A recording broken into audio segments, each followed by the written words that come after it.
estimating what the cost of that could be.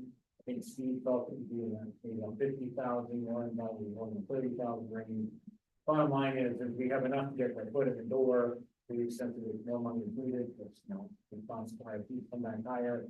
We can explore with council either big point money on a contingency or higher than the management. There's options to look around it, but we have enough money to get the ball rolling. So that's pretty good. So they can just repurpose money without, since it's an implemented bill, it's for specific items, but it sounds like, oh, we need it for this or that.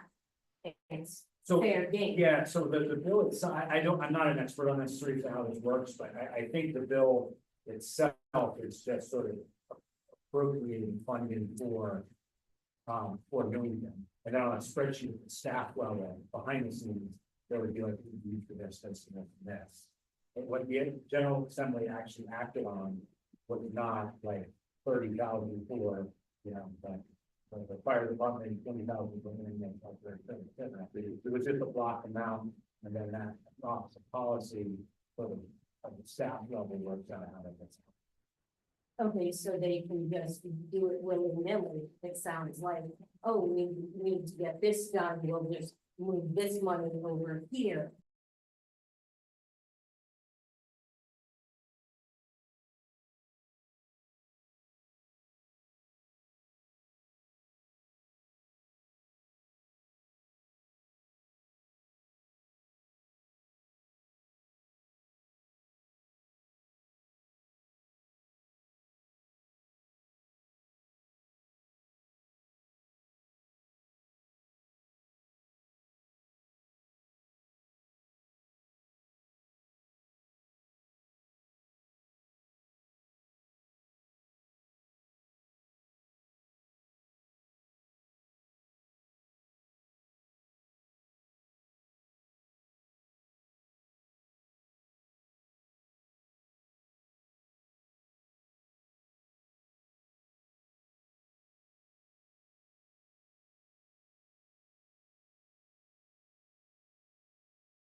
That's $23,000 available for this committee to go forward.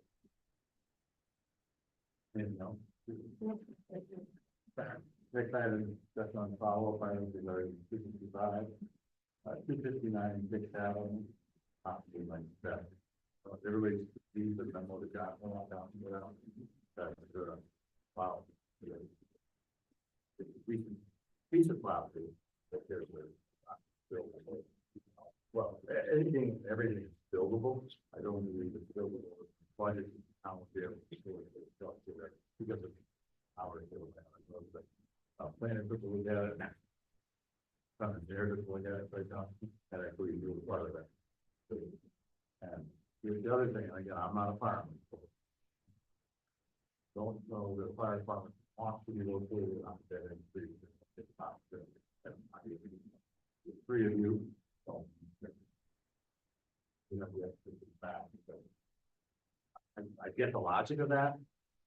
It's definitely boxed in, so if something happened at the end of the street. And it's also can happen in front of the door of the firehouse on the street, this street. So you have the back door, you have to look at what's surrounding that in front and back door of traffic. I get there's a scenario where it's not going to work. But I think it's it's not working on over that.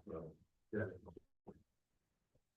If I could just get fire what we specific besides the dead end street that made a lot, especially the 255. So just to verify, have you guys actually gone out and taken a look at it? I did. So you come to the cul-de-sac and there's a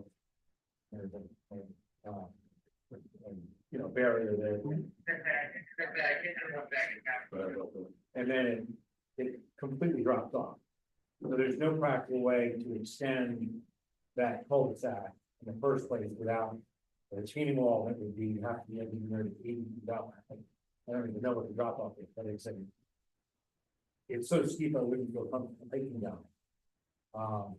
So there would be no practical way to extend the road because it goes down into the giant, it's very deep gully. And then 255 is, a small lot, whatever it's, maybe sort of an acre, or whatever. But only about half of it sits on something resembling flat land. Half of it falls to part of that cliff. And all of 259 decks is just an incline like that. So, I mean, yeah, anything can be engineered with a retaining wall for the feet. But you're gonna literally have an 80-foot drop, and the cost of that. Meaning, the engineer would just doesn't have to accept that. And I mean, I'd also add the point about Steve's point about, cul-de-sac is well, we can do tree falls or whatever, then you want to do that. But then that also gets to that the issue of how, and I will refer to the chief on this, but how a fire truck or apparatus would get out, even if you were to make this buildable, there's very little space for it to get out of that area. So I would say this, I did send an email, a letter to the owner of 255 decks. And just said, hey, give me a call, put me in touch. You may be interested in talking. She lives in Niantic on the shore. And I had the address on file is a PO box. So I did send a certified letter to the PO box. I'm not sure actually if that was that. But regardless, that woman never got in touch with me. I did reach out to Kate Farrar, a representative, about point of contact they said there about with 259, which is owned by Central, and she was able to put me in contact with somebody who could at least facilitate a conversation with their facilities department. And so she's been very responsive, but I haven't been able to get that next meeting. However, I think the best use of that hypothetical use of meeting is Central would be more about how they intend to use those other parcels back there. And I think we talked about the future dorm expansions or things like that, as much as, but as I said, like, just the straight, so I mean, again, it's up to the committee, but my recommendation at staff level is stick with existing statement for a parcel, which has, it's not big, but it has some things in its favor. And so my concern is if we build on this site, we're going to build a fire station that will be good for 20 or 25 years. And then we're going to be right. The next generation is going to be in the same position we're in right now with firearms too small for the apparatus. Well, That's my concern. I don't want to, I think it's about when I think it might be helpful, again, what the chief handed out last time, I made some copies of it. And you want to talk to it, but. I mean, the biggest thing is, with the layout the way it is today, with the way the layout is today,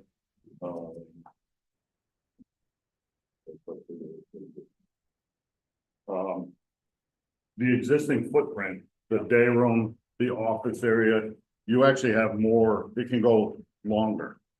Right. So what we're doing is we're going longer in the bays themselves because we're putting a second floor on. If we didn't put the second floor on, yes, I agree with you on your statement, we would actually make it smaller. But because you're getting rid of the office, because you're getting rid of the day room and you're putting everything upstairs, you're actually gaining more space downstairs. Yeah. The only thing that you're not getting is you're not getting the width So you're gonna get 2 bays. It's just, you're not gonna get an abundance of 2 bays. You're gonna get what our normal depth is at station 2, which I believe is 14 feet. With a divider and then another 14 feet. That's usually what we have now. That's what's at 2. Are we going to have enough space for clearance all the way around, including space for the lockers, and equipment lockers and things like that? Well, again, I think that's something that the architects is gonna have to say, okay, hey, we have this piece of property. What can we build on this property and be safe with it? I mean, that I think is our next step. And say, hey, this is what we have. And at that point, if something happens and they come back and say, hey, listen, you can only put 1 bay here. Well, that's a whole nother discussion. But I think at this point, I think we just need to have someone design something and see what we have currently before we start moving it somewhere else. That's just my opinion. Again, it's up to the committee. Yeah, it might even go that far, you know, if we do, we will hire an expert, they might tell you, look, you're not gonna get a fire department. Exactly. And then opens up the can of worms again, we gotta find a piece of property. Just down the road, 2 words, It's the last one in part. the drive around, so that's probably gonna be a requirement to around that is capable of that. Yeah, that's obviously not gonna happen on the firehouse, on the existing property, No. no way you're gonna be able to, you know, drive out, drive back around, drive to, drive out. Then it's gonna be drive out, back in. On the existing property. I think unfortunately, I think they're gonna try to make it a mandate, but I don't think they're gonna be able to because there are so many fire departments in the state of Connecticut that just don't have the property for a drive-through. What about Look at- this for the cities, don't we? That's what I mean. You go up to the city of Hartford, Yeah. every one of their firehouses, there's absolutely no way they could do drive-through from their firehouse. It's impossible. So they would have to pull the firehouse down and find another piece of property. I just don't see that feasible to have them make that a mandate like that, but again, anything can happen, unfortunately. Yeah, they might make it mandated for like new firehouses, right? But then they grandfather. Right. This, I mean, they make it a recommendation now that they encourage drive-throughs, but it's not, it's not a mandate. any other questions or comments on it? So I'm reading your plot here correctly. You think we can get a 9-foot long structure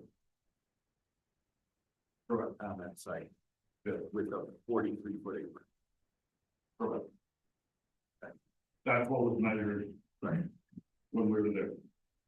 I was not there, Chief Jansani was there and measured it out and got that. How long is the new engine too? It's 36 feet.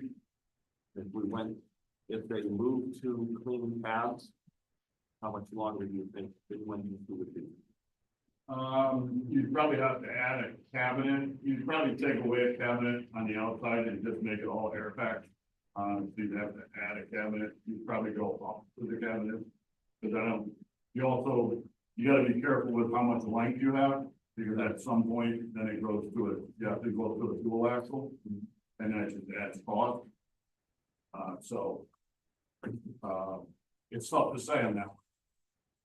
Because it all depends on how you set it up. You can do it a bunch of different ways. You can do so much that it's not so much a clean cab.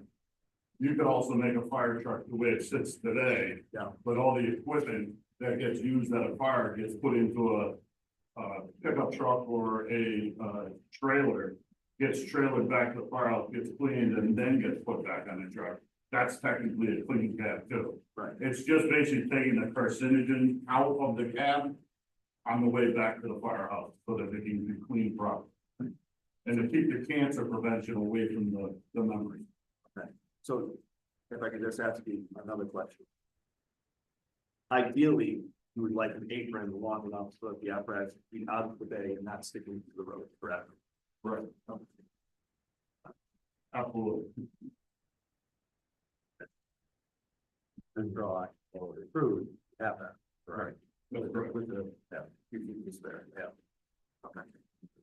And that's not to say that, You also have 90 feet there, you could actually adjust that a little bit, you had to get a little bit more room for the apparatus. You could probably pull that back a little bit.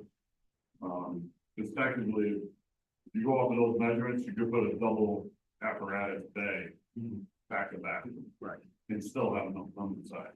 Right, but then there wouldn't be any space. Correct, there would be- Warm room. Correct, I'm just saying lengthwise, Right. you could put 2 apparatus back to back. Thank you. Oh, you sure that the property lines are correct? Has anyone gone out and surveyed it to make sure that it's not like 3 feet closer or 3 feet further, like, So we reached out to Paul Dixon, the town planner, and he actually looked it over. To be honest with you, the only way to really know is to have someone come out and survey the whole property and tell us exactly where everything is. That would probably be something that we could set up to have done. Yeah, I mean, and frankly, with Chris, the video kind of engineer, and they do that, and that's basically what he do. It's two members of staff, we do almost full time survey work, so as we get close to that, we can have to, we're gonna go out there and. I don't think it's a flat piece of land. Well, we do know for a fact that 50 by 150, where the building sits on that, maybe off a little bit. And I did see there's some iron heights, particularly with the trees that corner, there's still some landmarks there. The real, okay, highlight for you. Yeah, could happen, that's. We got a couple of people in the field for that. I mean, I gotta have to put it on the schedule right now, maybe, well. Remind me, Yeah, I'll just. better be hard call, and then everybody knows exactly where everything is. Anything else, we, after, now I want to go back to, the funding update, just that Jonathan question, how do we go about this, will that be with an RFP? Well, so that's a good question. So we have those 4 architectural firms on the team that we, I guess we did an RFP 3 years ago, Dale, something like that, and we found 3 architectural firms that on the team so that we could reach out to them to see who has the time and the sort of eventually, some of them have more expertise in one sort of thing than the other. You can ask Lauren to reach out to them and find out, and which one we reach out to position. You know who the firms are. Sure. Yeah, they all sort of blend together from that. JCJ,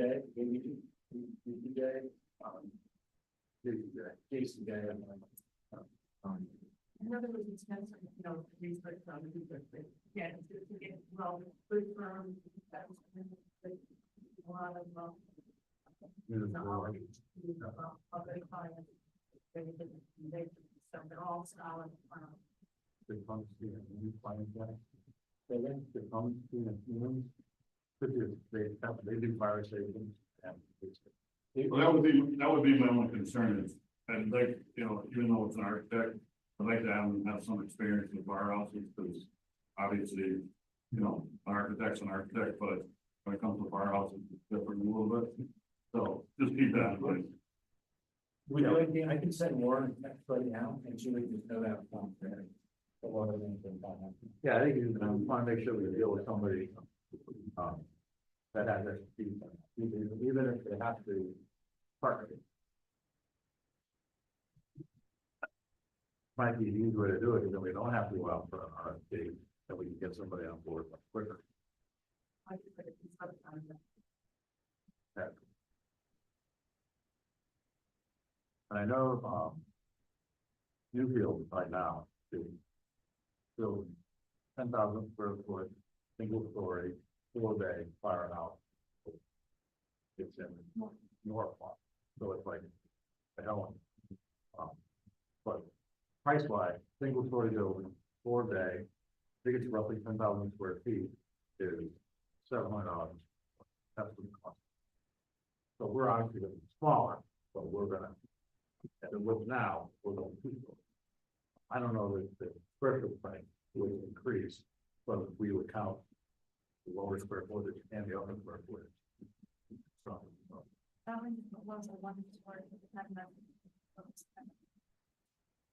I haven't seen it, I was just told. I work Okay. forever. You said $700 square foot? Yeah. This is like it.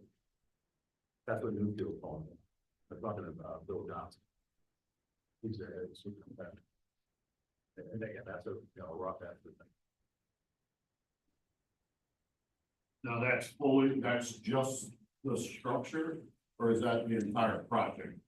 I don't know, to be honest with you. Because, I mean, that would be interesting. I don't know if that includes too. soft box or not. Yeah, is there anything else that's added onto that on top of that? And when you get involved in this kind of stuff, there's always something. Oh, that's why I asked that question.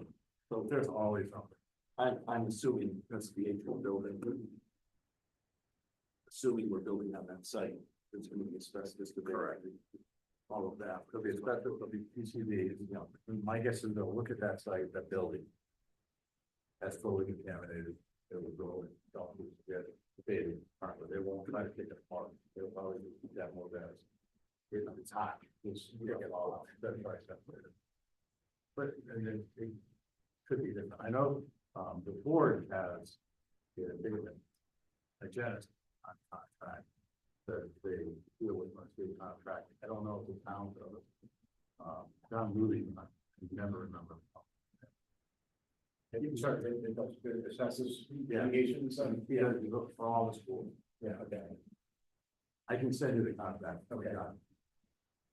He's really good at what he does. It's one employee conversation for the low last hour. Okay.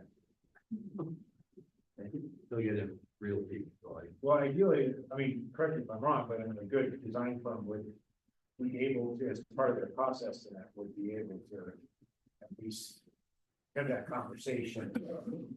Those kind of actually, forget what the demo. the hygienist part, it's typically the box is formed by the town and soft box. Okay, That's usually how it's done. The actual abatement is done through the construction. And the testing is nowhere near as expensive as the abatement. I do believe with John Wallace, we're spending $180,000 for testing. The PCB, that's where the money is, because state mandates, I think it's every 5 feet. So if you test it, it's still hot, you have to go 5 feet out from that, just keep chasing it. So we've got, it's clean. Yeah. Good news, they're working out well, good job. Next item is new business. well, I mean, you want us, can we stay on, Sure. this, I mean, so. Would you guys, as a next step in the next meeting, and that would be in Be next Thursday. next Thursday, I mean. Turnaround might be a little tight, but I could have some sort of proposals, I mean, or at least a sort of rough sketch of. Maybe not a firm proposal, but halfway to a proposal, and just give you some update on what I've been able to find from those architectural things. Yeah, it's worth it to know if they're interested, but if they do that kind of work, or they could sub to somebody who doesn't do that kind of work. So do we have to go to the town council to get permission to have it? Or is that something that? No. No. We won't need to go to the town council, so we'll start hiring people and move the project forward, but we'll need to meet the budget for that, before we get that far. But it's gonna be a while before we knock on the doors. And they do everything typically in 2 meetings, so we have to really plan ahead. It sounds like it's not a big deal, so you're involved in it, and all of a sudden, it's those 2 meetings. Timeline. But, the council, the full building project that I'm working on right now, that's been fantastic. They have responded, they bent over backwards to make sure they get the project moving forward. But it looks like we're gonna have to go to 10 people next time. Maybe the mix is different, but a lot of familiar faces up in Helen. So yeah, you can get those to us. Yeah, absolutely. Or at least I'll try, I'll check in with you, Yeah, you know, on Monday or something like that. the whole world probably being right, July, August. Yeah. We move on. We're almost done now, like, we'll do it pretty quick. New business, we have, I don't see real quick. Yep. We're still listing these as special meetings. I thought it was just one month. Yes, and because we have a town clerk who has very strong attention to detail. Yeah. And his position is that, because I didn't fill in the form with the date, I nearly emailed him and didn't fill in the form with the dates. On the form that he wanted, that 60-day clock didn't start until I filled in the form with my signature and my email in this place. Okay. So rather than pick a fight, But this agree agreed, to hold it as a special. even if we were having regular meetings, still be a special meeting, we can't go ahead. Yeah, you're right, it would have been a special Would've been meeting a anyway. Yeah, so, You're on, These two, yeah. it's not a problem until it's a problem. Public participation on agenda item one, anyone? Yep, forget. Question from, this is really way far down the road from. You mentioned, you know, that the funds taking consideration. If the building has to be one now. Are you planning on version that to be broken up for a year or? Yeah, so currently, if we had to knock down station 4, the only place that you can forward that would be at station 5, which is on their board. And there's not from there, we would have to move that rest around, but we put it there. They would respond out of there every time while the construction was going on.